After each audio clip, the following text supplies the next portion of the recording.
Hello and welcome back to Simple Social Sciences. Today we have a simple psychology session continuing the psychopathology series.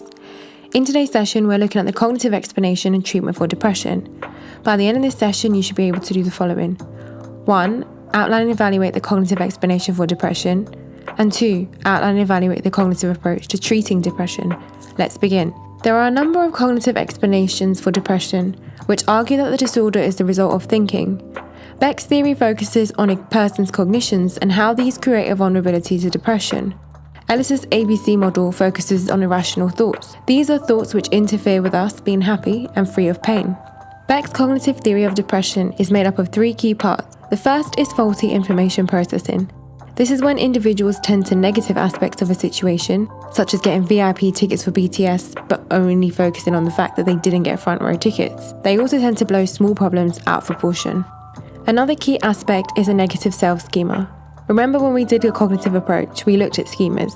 These are packages of ideas and beliefs based on prior experience. Negative self-schemas will mean an individual will interpret information about themselves in a negative way. The negative view of the self occurs due to negative thinking, and this is linked to what Beck referred to as a negative triad.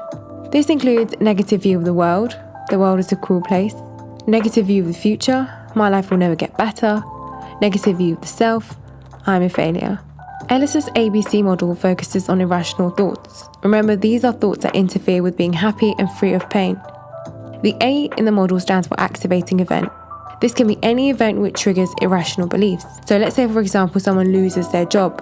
This would be an activating event. They may then experience irrational beliefs, such as utopianism.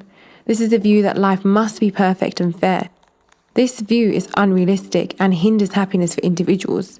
This will lead to negative emotional consequences, which could lead to depression. Let's apply our knowledge of the cognitive explanation for depression to a scenario. Sarah has recently been rejected following an interview for her dream job. She says it's unfair as she works so hard to prepare for the interview.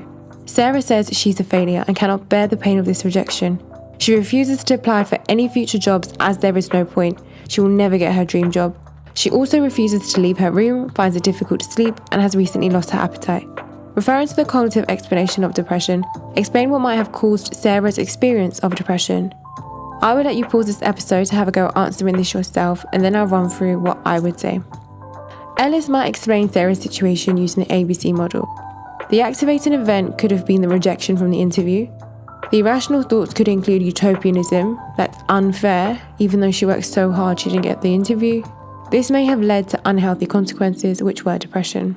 Beck might have explained this through cognitive vulnerability. The way she thinks about herself is negative, and this could be linked to her negative triad. So her view of herself is that she's a failure. Her view of the world is that it's unfair because she prepared so hard and she wasn't picked. And the view of the future will be she will never get her dream job. So all of this increases her cognitive vulnerability. So what are some of the strengths and weaknesses of the approach? Well, a strength is the supporting evidence for the cognitive explanation. Researchers found a positive correlation between cognitive vulnerability and postnatal depression in 65 pregnant women. This is a strength as it supports the idea that cognitive vulnerability leads to depression, therefore this increases the validity of the approach. Another strength is the real-life application. Cognitive behavioural therapy is based on the cognitive explanation of depression and works by challenging negative and irrational thoughts. This is a strength as the theory improves the quality of life for patients, therefore increasing ecological validity. However, a weakness of the approach is that it is reductionist. For example, biological factors such as serotonin imbalance have been linked to depression. Therefore, this is a weakness as this theory cannot explain important factors related to depression, reducing the validity. A further limitation is that it cannot explain all types of depression. For example, Ellis's ABC model can't explain depression without an activating event. Similarly, Beck's model cannot explain extreme anger involved in some cases of depression. This is a weakness as it can only offer a partial explanation for depression, therefore reducing the validity. Now let's take a look at the cognitive approach to treating depression. CBT is based on the cognitive theories of depression. It involves challenging negative and irrational thoughts, changing the behaviours that result from such thoughts, and understanding the emotions related to these thoughts. Beck's CBT focuses on identifying negative thoughts in relation to the negative triad. The patient and the therapist will work together to challenge these negative thoughts using evidence. The patient is required to test the validity of negative thoughts through homework activities. So, for example, a patient thinks they're not appreciated by anyone. They will be asked by the therapist to log each time someone thanks them for something. This will then be used as evidence the next time the patient experiences the negative triad to challenge negative beliefs. Ellis extended the ABC model to form the ABCDE model for CBT. This now includes dispute and effect. The aim of the therapy is to challenge irrational thoughts through dispute, which means an argument. Logical dispute is when the therapist will question the patient's logic of thoughts.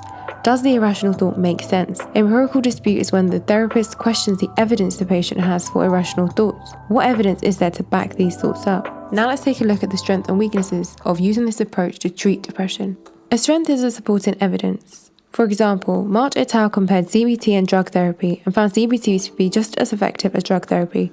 This is a strength as it avoids the harmful side effects from drug therapy, and the evidence suggests CBT should be the first choice of treatment offered. However, a problem is that it may not work in severe cases.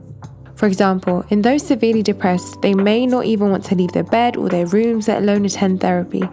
This is a problem because such patients may require drug therapy instead, which suggests CBT is not useful for depression. Another issue is patient dropouts. As it requires a lot of effort and commitment, patients may start to drop out before even completing their treatment. This is a weakness because if patients are not completing treatment, this will reduce effectiveness of using CBT. Finally, CBT does not explore the root cause of depression. Cognitive behavioral therapy challenges negative and irrational thoughts and changes our responses to these thoughts, but they do not explore the cause of these thoughts. For example, the psychodynamic approach explores the past and possible deep-rooted trauma. As a result, this trauma could be resolved and may reduce depression for the long term. As a result, the cognitive approach to treating depression may not be as useful. You should now be able to outline and evaluate the cognitive explanation for depression, as well as describe and evaluate the cognitive approach to treating depression. Don't forget to give this video a thumbs up if you're watching on YouTube, and if you are on Spotify, make sure you are following so you don't miss any future episodes. So the question for today is, if you had depression, would you rather have cognitive behavioral therapy, drug therapy, or maybe something like psychodynamic therapy? Comment your reasons why below.